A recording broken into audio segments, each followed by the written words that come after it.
we're going to start off by just sort of stepping back and summarizing Ruth chapter 1, because Kelly Minter in her book did indeed split up session 1 between the end of chapter 1 segueing into chapter 2. We never want to move forward before looking back. So Ruth chapter 1, remember we had that big chiastic structure that all pointed to at the center. Naomi is unable to bear children. She has no husband, no hope of children, and so she herself has no hope and no future. She is empty. She has nothing. And Ruth as well. But the emphasis here is on Naomi. At the same time, looking back over the chapter, we remember that God was sovereignly working throughout the entire thing. He's brought Ruth alongside Naomi to be that loyal, faithful companion, and we're going to see to do a whole lot more with that. But also, we saw how God brought Ruth and Naomi back to Bethlehem just at the time of the barley harvest, whenever they would actually have opportunity to get some food. And we're going to be taking a look at that today. So, with that in mind, let's go ahead and jump into Ruth chapter 2. We start off in chapter 2 with a really almost random sentence. So chapter 1 ends with, and Ruth and Naomi, they're in Bethlehem, and yeah, everything's good, they're in Bethlehem, blah, blah, blah. And then all of a sudden, let's read verse 1 of chapter 2. Now Naomi had a relative of her husband's, a worthy man of the clan of Elimelech, whose name was Boaz. And I don't know, whenever I read it, I really was struck by, this seems really random and really out of place. All of a sudden, we're talking about Boaz. And the next verse is going to completely go away from Boaz. So I was like, what's going on here? Well, let's take a closer look at what the text actually says here. Naomi had a relative of her husband's of the clan of Elimelech. It's said twice here. Now, readers of it in the original culture would have seen this and right away would have flagged, hey, a relative. This could be a kinsman redeemer. And remember, in this culture, the men were the big deal. And so in order to continue the line, in order to make an impact, and really even in order to survive, you had to have a man. And so frequently what would happen is if you had, a cousin who's in the same clan and you're like, this poor girl, she got widowed, then the cousin would then marry her to be able to keep everything in that same clan and keep it all together. So Boaz qualifies as a kinsman redeemer. He is a relative. So again, the audience at the time, whenever this was written, would have been like, oh, this is a potential solution to the entire chapter 1 problem that Naomi is empty, has no hope, and has no future. So this verse is super, super significant because of who Boaz is, just by his family line. Now right here in the middle, we notice too that the text describes Boaz as a worthy man. Now in our homework, Kelly Minter had us dive into that phrase a little bit, what a worthy man is. There's really sort of 3 dimensions of the phrase. There's the idea of a mighty man, like a man of valor. This phrase is used to describe Gideon, one of the judges. And so that sense seems to make sense in that passage. However, in the book of Ruth, we don't see anything about Boaz being in any wars or fighting at all. So that sense of the word doesn't really make sense here. Now, there are 2 other senses of the word. One being wealthy, so a man of substance. That seems to fit Boaz. He has land. He's hired lots of workers. He's able to sort of, as we're going to look at, lavish some gifts upon Ruth, and he's able to just sort of buy Naomi's land. And so he seems to be at least somewhat wealthy. But also, of course, how the text translates it here is a worthy man, a man of worth. And we're going to see as well, as we go through the text today, that this sense of the word really fits Boaz. He is a worthy man. So keep all of that in the back of your head as you're going through, that especially the original audience, as they're reading this, would have flagged this immediately as super, super important, that Boaz is both a worthy man and a possible kinsman redeemer. And so this is all going to tie together. So that's our first sort of big picture tie-in from chapter 1. let's go ahead and move forward. Again, we have sort of a weird transition here. We're all of a sudden at the house of Ruth and Naomi. And let's go ahead and start reading. And Ruth the Moabite said to Naomi, "Let me go to the field and glean among the ears of grain, after him in whose eyes I shall find favor." And she, Naomi, said to her, Ruth, "Go, my daughter." So we have, first of all, a role reversal. Chapter 1 was pretty much all about Naomi. We had some focus in on Ruth, but the primary emphasis was on Naomi. And now we have those roles switched. Ruth is going to step up. She's going to take charge. Our focus is going to be on Ruth throughout this chapter. And we notice that she starts off and she has a petition for Naomi. "Hey, please let me go." The phrase "let me go" isn't a commanding thing. It's not a "you better let me go, what are you doing?" In Hebrew, it's a polite request. And what does she ask to do? She says, "Let me go to the field and glean." So we see Ruth, who is, again, emphasized in the text, a foreigner, determined to make something of this new life that she has in Bethlehem. And it's interesting, at the end of chapter 1, we had Naomi making that big speech and saying, "Hey, I went away full and I came back empty." And we commented that we don't know how Ruth interpreted those words as to herself. Did she feel offended or whatnot? It's possible. There's nothing in the text that directly says this, so this is Mariah commentary. This is not what, the definitive explanation of it. But it's possible that Ruth did think, "Hey, well, I don't want to be empty. Like, I want to be able to do something for Naomi." And in response to that speech, is prompted to go ahead and say, "Hey, let me do this for you." But we don't know. One way or the other, we know that Ruth is motivated to go ahead and offer to go and glean. And Naomi, of course, gives permission. And notice that she uses this, again, tender term that she's used the entire time when we're talking about both Ruth and whenever she was talking about Orpah, daughter. It's not, "Hey, you daughter-in-law, you person." No. It's that tender, affectionate, "my daughter." Let's take a quick look at what gleaning is before we move forward. Does anybody know, maybe remember, what is gleaning? If you're going to define it. It was after the harvest just went through. Good. Yeah. Anybody want to dive any deeper on that, or go ahead? It was for the poorest of the Good. poor. Mm-hmm. And, they were supposed to leave a little bit. God commanded Good. them to leave a little bit. Excellent. Yeah, let's go ahead and take a look. What a wonderful segue. Beautiful. That was not planned. I promise. She was not a plant. So Leviticus 19, verses 9 through 10 says, "When you reap the harvest out of your land, you shall not reap your field right up to its edge, neither shall you gather the gleanings after you harvest. And you shall not strip your vineyard bare, neither shall you gather the fallen grapes of your vineyard. You shall leave them for the poor and for the sojourner. I am the Lord your God." And in other passages, it also emphasizes the widow, the orphan, basically those who do not have any recourse. This is their social option.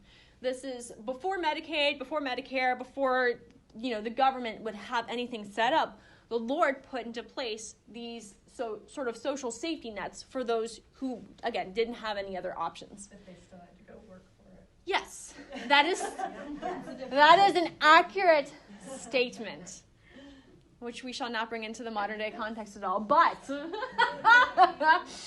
we shall leave that right there. But again, so gleaning, was this opportunity to go follow behind to those who were cutting down all of the wheat, all of the barley, and whatever they missed, whatever they happened to drop, edges of the field, those who were gleaning were able to come behind and take it. Now, I don't know about you guys, but whenever I went through, I was kind of confused. I was like, wait a second. This is very obviously, again, it's in Scripture, so this is an Israelite, not just custom, but an Israelite law that they're supposed to be following. Ruth is a Moabite. Naomi is an Israelite. So why in the world isn't Naomi, A, the one who's gleaning in the field herself, but B, why didn't she even, suggest it? Why is Ruth the one who's taking the initiative here? And I mean, there's not any definitive answers out there. There's some things that sort of float around, some different things. Maybe she was too old. It's possible that she was too old. That's one thing that I found that sort of repeatedly. Obviously, too, she's not the one who married Boaz. So it's possible that, at the end, she's just beyond the age where she can really get down and get in there. That's one possibility. Another possibility, anybody else have any other ideas? Anybody come across any other research? Well, I think it was the time of the judges, and people did what they wanted to do. And when Boaz warns his workers to stay away from her, I think it was a dangerous thing for a young single woman to go do this. Good.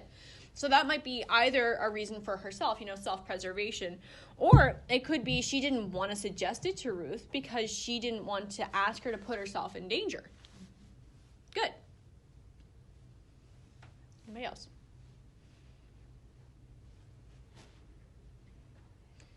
Some other commentators that I read suggested that perhaps Naomi was too depressed to really even stir herself or even really think of that as a possible option.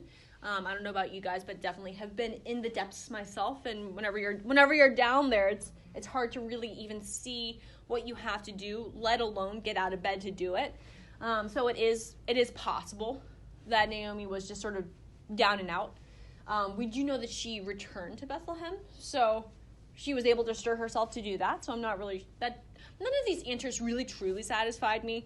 I even asked Pastor Jeff, and he was like, I don't know. So he had some trouble finding a solid answer as well. But another possible option for why she didn't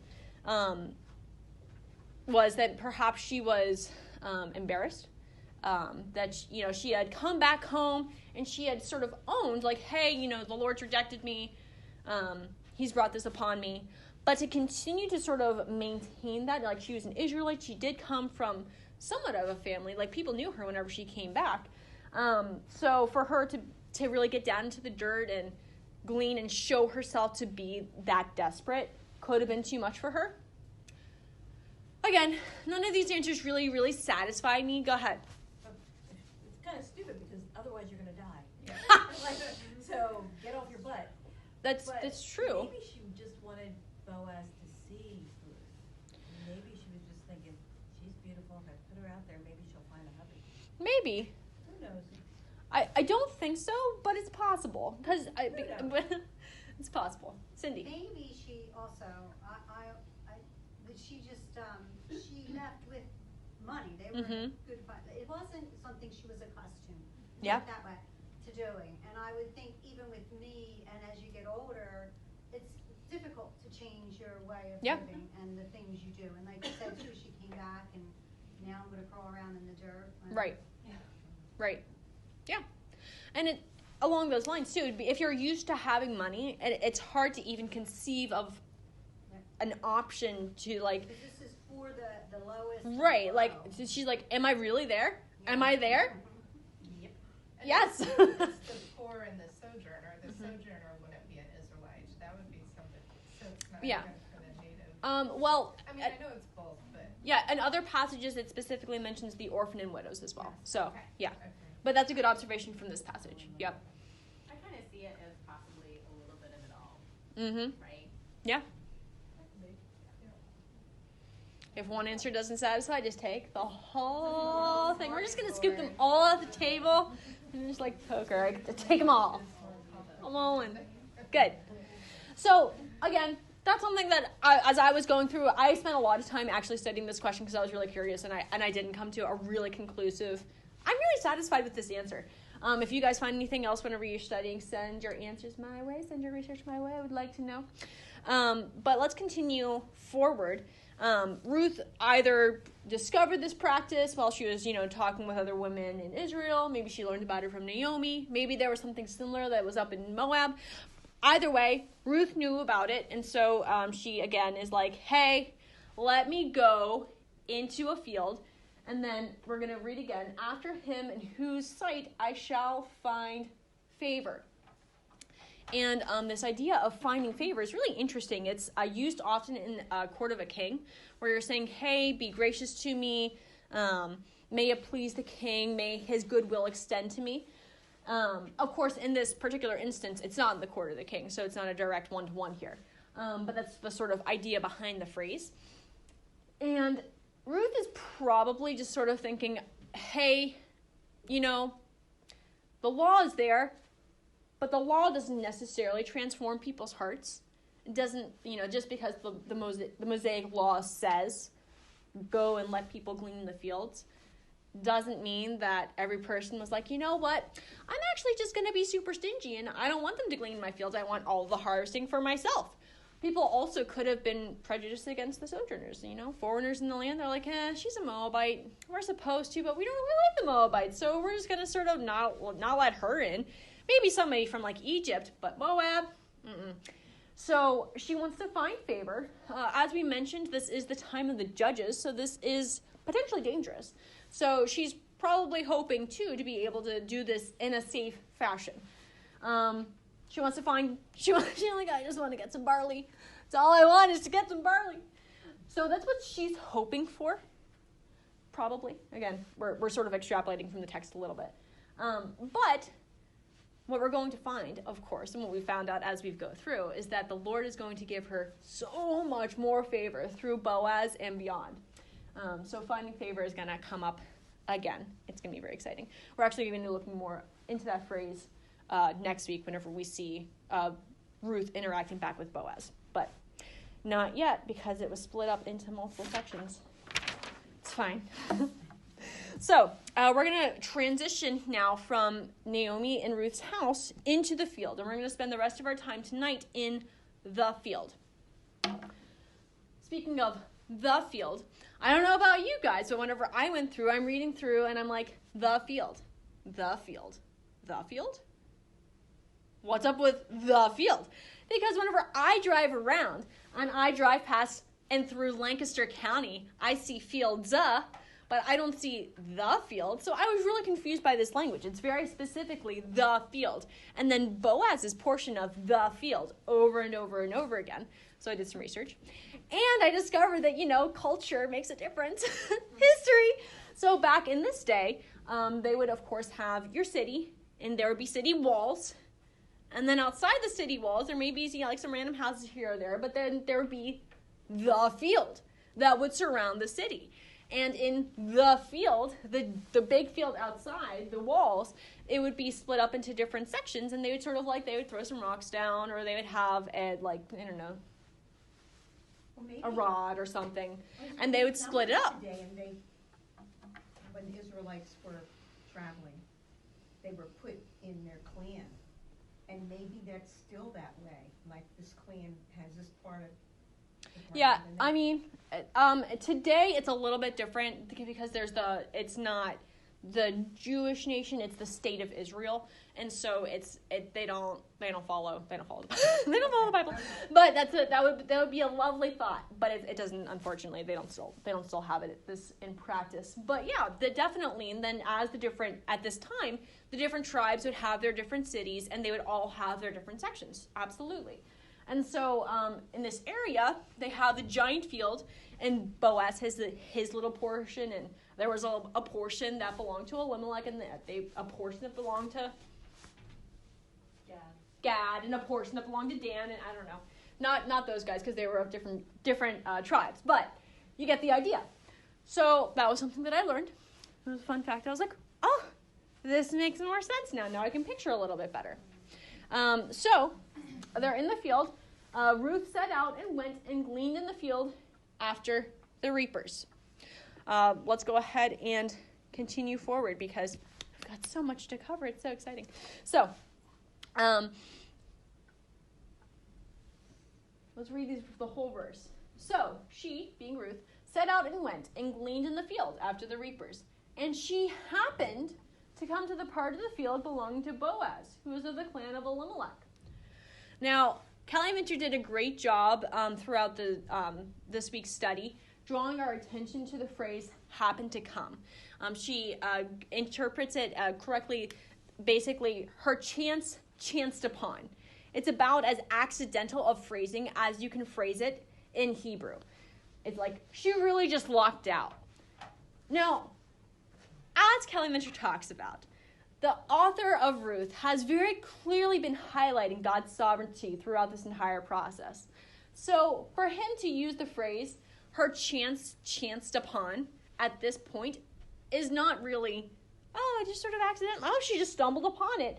What he's using is a very clever rhetorical tactic to be able to draw our attention, to snap us into focus and be like, whoa, this is clearly not chance. This is anything but chance. This is the hand of God all over, and he's just really just grabbing our eyeballs and directing it right here and being like, look, this is not chance, yo. So, what is it not chance that happened? She happened to come to the part of the field belonging to Boaz, who was of the clan of Elimelech. See the author reminding us, hey, possible kinsman redeemer here. This is super, super important. So, again, this is not chance. This is super intentional by the Lord. But we have another whammy coming. The verse continues on, and behold, Boaz came from Bethlehem. What do you know? Ruth just happens to come in this way. Boaz just happens to walk on this way, and there's going to be a meeting. Who'd have thunk? It's like a Hallmark movie. My goodness. Just happens to happen. Real quick note, the word behold, in some translations, it says just now. It's used like a time phrase, but it's really more of a, and lo, look at this type of word. Either way, it draws attention to the fact that at that particular time, and look, Boaz also just happened to be wandering into the field. Chanced again. Or really, the hand of God was sovereignly at work. So this is, again, super important, super significant. We have these two coming together for the first time. It's going to be super exciting. What was Boaz doing in Bethlehem? I don't know. Who knows? He was doing something. But he's on his fields. He came out of Bethlehem to the surrounding field to check out his field, definitely. And we're gonna dive into that right now. We don't know why he was in the city, but we know how he came out. He's the boss. He works in the city usually, and why would he be in the field? That's for the harvesters to do, Yeah. He's coming out to check on the workers. He is coming out to check on the workers. That we definitely know. So starting with verse 4, we're going to have a series of interactions between Boaz and others. So our first set of interactions is between Boaz and the workers. Let's go ahead and read the text. And behold, again, this is the beginning of verse 4, Boaz came from Bethlehem, and he said to the reapers, the Lord, Yahweh, be with you. And they answered, the Lord, Yahweh, bless you. Now, just from an initial glance here, we see that this is a really, really positive work environment. As we mentioned, we have the fact that in and of itself, Boaz is coming to check on his workers. He's not a negligent boss. He's not like, I'm just going to go party it up in the city or whatever. He's not doing what was right in his own eyes, as was the thing to do at the time of the judges. He's coming out to check on his workers. That's a positive thing here. We notice that he drops the name of the Lord right away. He says, hey, the Lord be with you. He's showing concern, and he's mentioning Yahweh, the covenant name of God. And it's interesting, too. He could have said, hey, guys, how are you doing? Hey, how's the work coming along? And those would have shown, concern. It would have showed that he cared. But he specifically says, the Lord be with you. The Lord be with you. So we're going to see over and over again in Boaz's speeches that his focus is indeed on Yahweh. He is constantly talking about the Lord and about Yahweh, and it just sort of comes out of his speech all the time.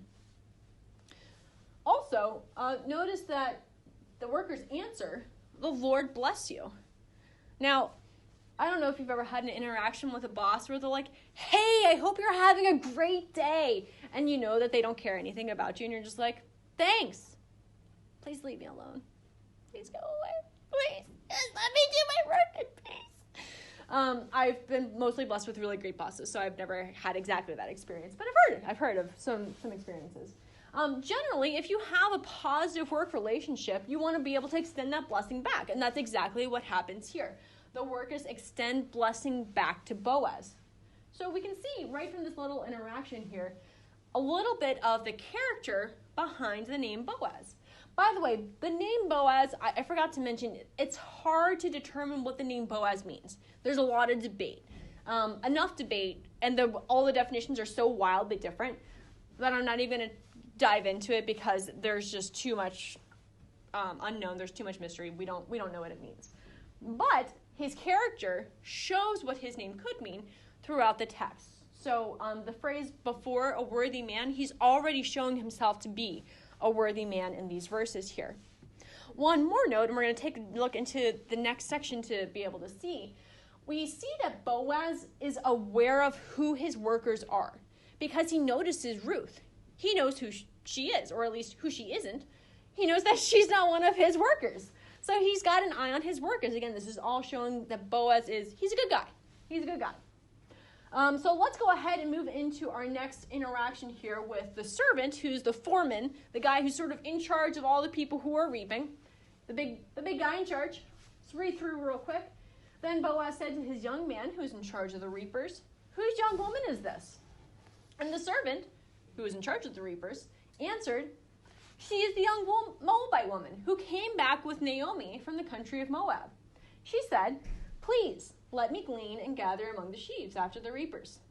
So she came, and she has continued from early morning until now, except for a short rest." So let's start here up at the top. It's interesting. The word that they use for the young man who's in charge of the reapers isn't a typical word that's used for just a servant. It's very specifically young man, emphasizing his age. We're going to see throughout this whole section, there's going to be 6 instances of the word young repeated over and over again. None of them reference Boaz. So it's not going to be super, super significant here because it's just sort of emphasizing other people's age. But we're going to find out later that Boaz is indeed older. He is not a young buck along with Naomi here. Not Naomi. Along with Ruth here. But he's older. And again, this is going to come into play later on whenever he's talking with Ruth and saying, "Hey, you haven't gone after younger men." And he's going to be honored by that. But right here, we have the author highlighting that, again, we have all these young people. Boaz isn't one of them. So Boaz says to his young man in charge of the reapers, "Whose young woman is this?" I don't know about you guys, but whenever I see somebody that I don't know, the question that I ask is not, "To whom does that person belong?" I usually ask, "Who is that? Who is this person that I don't know?" Why do I ask that question? And Boaz didn't. Well, it's because of our cultures.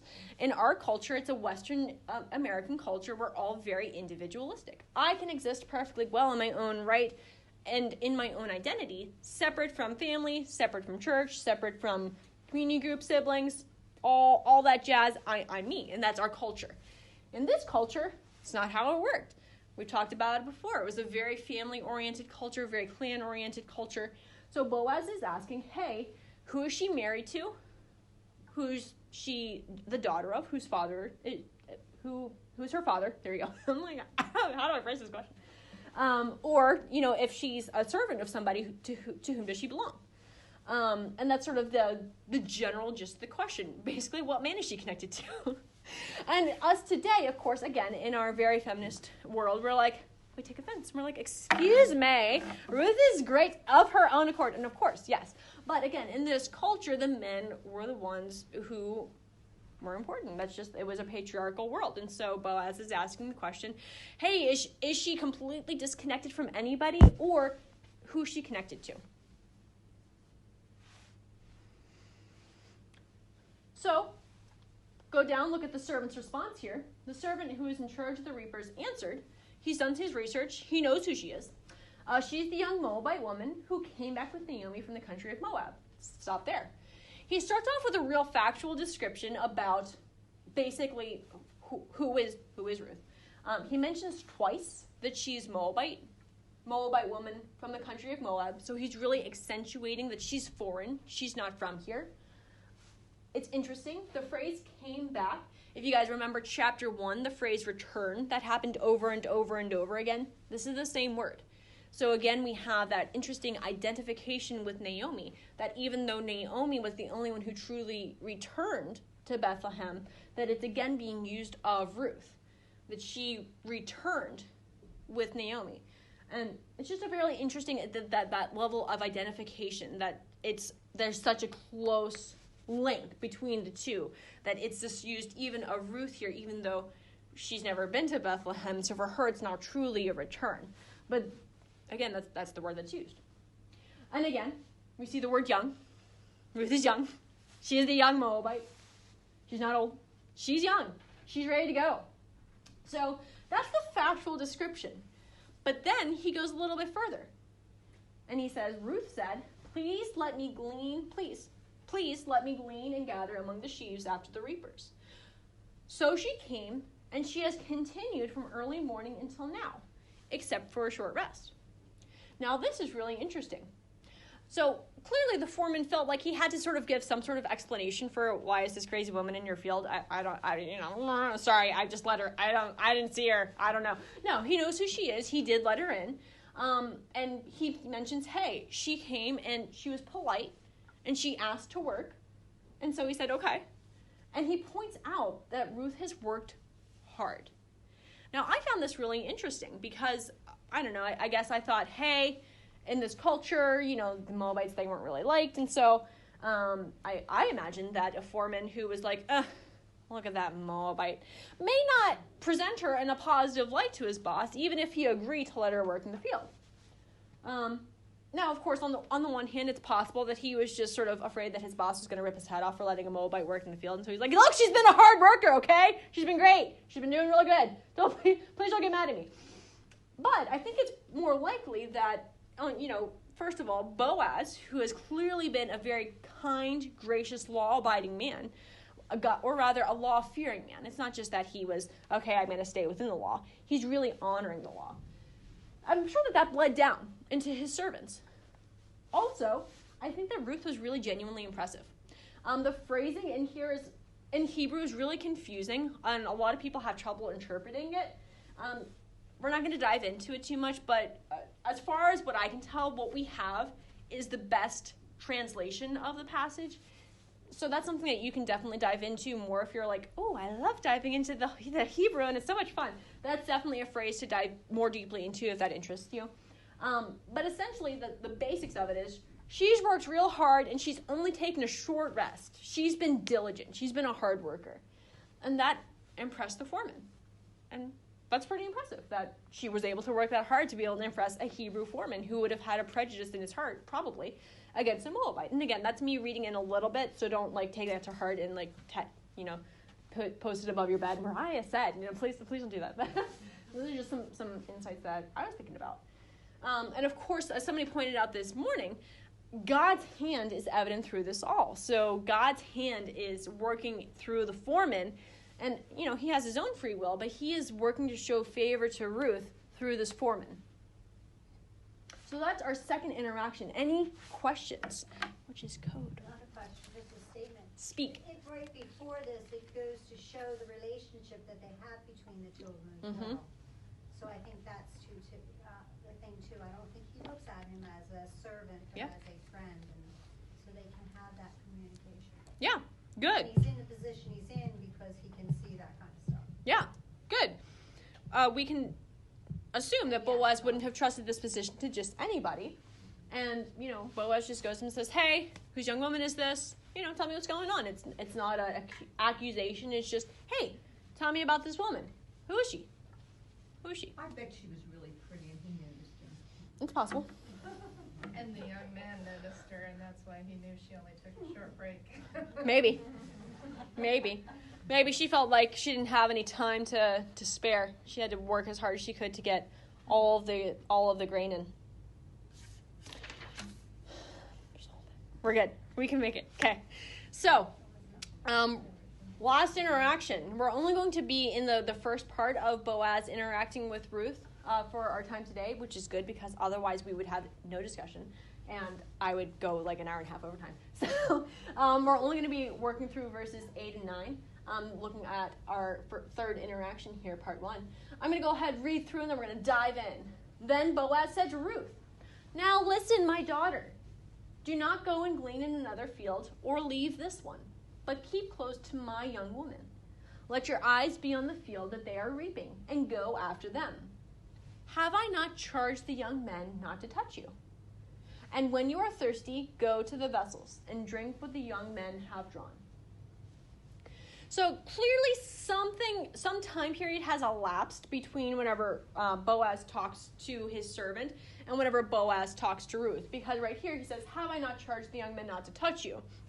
So that clearly happened before he actually talks to Ruth. Otherwise there wouldn't have been an opportunity for that to happen.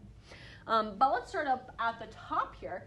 Boaz says to Ruth, "Now listen, my daughter." Now, the word daughter is super significant here. He doesn't say, "Hey, look, young woman." He's not just polite. He is kind. He's showing affection in almost like a fatherly tone. Remember, there is an age differential here, so it wouldn't have been inappropriate for him to say this. Daughter is the same word that Naomi uses for Ruth. It's the same word in Hebrew.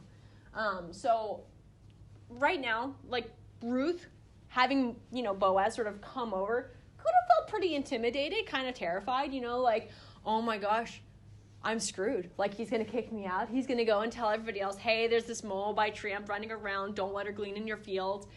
Any number of things could have been going through her head, and Boaz just stops them all in their tracks by the phrase, "Listen, my daughter."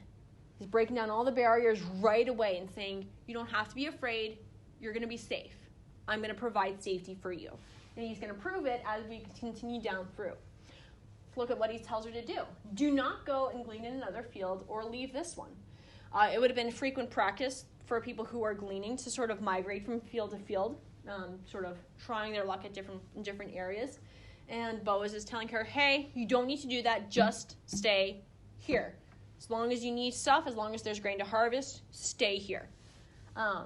He goes on, "Keep close to my young women." Again, we see this emphasis on young, young, young. It's not Boaz. Boaz isn't young, but the other people are. Stay close to my young women. He's hired, both men and women to be working in the field, and he's saying to Ruth, "Hey, specifically, stick with my women, my paid women, who are actually paid to be gathering stuff. Stay right next to them. You don't even need to be behind them. You can be in and among them. They'll show you where you need to be, and they're going to provide a community for you. They're going to provide a safety for you. You hang out with them." Then he says, so be on the field where they're reaping, go after them. "Have I not charged the young men not to touch you?" Now, again, Kelly Mitch did a good job of pointing this out. This is a big deal for this time period. In our day, we think, well, of course, anti-harassment policies, that's the thing, right? That is the thing. You're not allowed to do that. But in this day and age, it's the time of the judges, yo. People did whatever they thought was right in their own eyes. And so for the young men to either sexually harass or just to physically beat up on Ruth would not have been a big deal, especially because she belonged to nobody. Even the slaves working for Boaz or for somebody else would have had more rights than Ruth did. She basically has no rights because she doesn't, again, have a man. So he says, "Hey, I'm stepping into that place. Somebody wants to hurt you, they're going to have to come through me first." Big, big deal. Finally, "And when you are thirsty, go to the vessels and drink what the young men have drawn." I'm going to confess to you guys. Whenever I read this passage and I was, coming up with all my questions, I read this and I said, there is something that I am missing culturally here. And I have no idea what. I was like, there's something that I'm missing. I don't know what it is, but there just seems to be something here. And I'm like, I don't know. So, surely enough, there is something culturally here. Kelly Minter does talk about it in the book as well. I will say that I figured it out before going through, which is always so satisfying. Whenever you're like, haha, I found the answer. And there's something different about finding it rather than having something handed to you, which is really powerful. It's something really powerful about doing your own Bible study. But let's actually talk about the issue at hand. First of all, drawing water in this time period is, of course, a long, drawn-out process. You got to go to the well, you got to lower it down, you got to pull it back up, and then you got to carry the stinking water. far from the well to wherever you're working. You got to carry it along, and then you got to go back, and you got to go get more, and then you got to go back. So this is a very laborious, drawn-out process that the workers would have done. They would have gone and they would have drawn the water and done all that work. And it wouldn't have been expected for somebody who's freeloading, essentially, to be able to just sort of freeload off the water, too. They're like, no, go get your own water. What are you doing, fool? Secondly, who would usually draw the water? Well, it would be women or foreigners. Women drew for men. Foreigners drew for Israelites. Boaz is like, nah, bro, we're going to take all of those cultural expectations. We're going to flip them on their heads. Role reversal to the extreme. And he says, hey, you go take what my young men have drawn. You can drink from that water. He's inviting her in all the way, providing the utmost security, protection, comfort, everything. Boaz is great. Boaz is great. So, we're going to have to stop right there, guys. It's a cliffhanger. Wow. Boaz has just made all of these great statements of protection and provision. And what does Ruth say? We don't know. We have to wait till next week. So as we go through, where are we in our interactions with the field? Again, this is a whole section that we've paused on, essentially right here in our little structure. Next week, we're going to dive in and we're going to take a look through at all of the rest and beyond. What Ruth says back, what Boaz says back, and then another interaction with Boaz and the workers. So you can thank Kelly Minter. but thank Kelly Minter, because otherwise we literally would not have any discussion. I would just have to explain to you. I did talk the entire time. You'd be like, oh my gosh, please stop. We're going to stop. Before we break into our discussion groups, let's go ahead and summarize what we've talked about so far. From right off the bat, we found out that chapter 2 introduces the possible solution to the great problem of chapter 1. Boaz, the potential kinsman redeemer. Excellent. Next, Ruth is awesome. She's a super hard worker. She's super polite. She's gracious. She's faithful. Ruth is she's delightful. We're just going to fall more and more in love with Ruth as the story goes on. Naomi, she's kind of bitter. You're sort of like, whoo, I don't know if I want to be friends with Naomi. Ruth, you're like, you can be my friend. Come and make me happy, Ruth. Boaz is also awesome. We've seen just through these first 9 verses that he is indeed a super worthy man. He has shown favor to Ruth far beyond perhaps what she could even have imagined she was going to find. So Boaz, also awesome, awesome, awesome. Finally, of course, God is moving. We see God weaving threads throughout the entirety of even just these first verses. Her chanced upon. Yeah, right. Let's go ahead and read this quote from Kelly Minter. I love this. It is my hope that we walk away with a heightened sense of what God is doing all around us, even in the seemingly mundane, and that we remember how purposeful he is, how intently he carves our paths, authors each stroke, and weaves our courses into others' lives. It's the great tapestry, guys. All the little threads, God's weaving them all together. And as we come to a pause here, the sort of initial section of chapter 2, as we move forward, the author really wants us to have super happy thoughts about the possibility of that kinsman redeemer. So we're just going to hold that nice and tight. I'm going to slide over to our next slide, which is our homework slide. Next week, this is what we're going to be going over. I'm going to leave it up. I'm going to leave it up the entirety of the time that we're gone, because you know what? I'm done. Dropping the mic. We're walking out. If you're with me, we're leaving. That's it. We're going to have our discussion time now. Okay. I'm not praying. Throw my marker.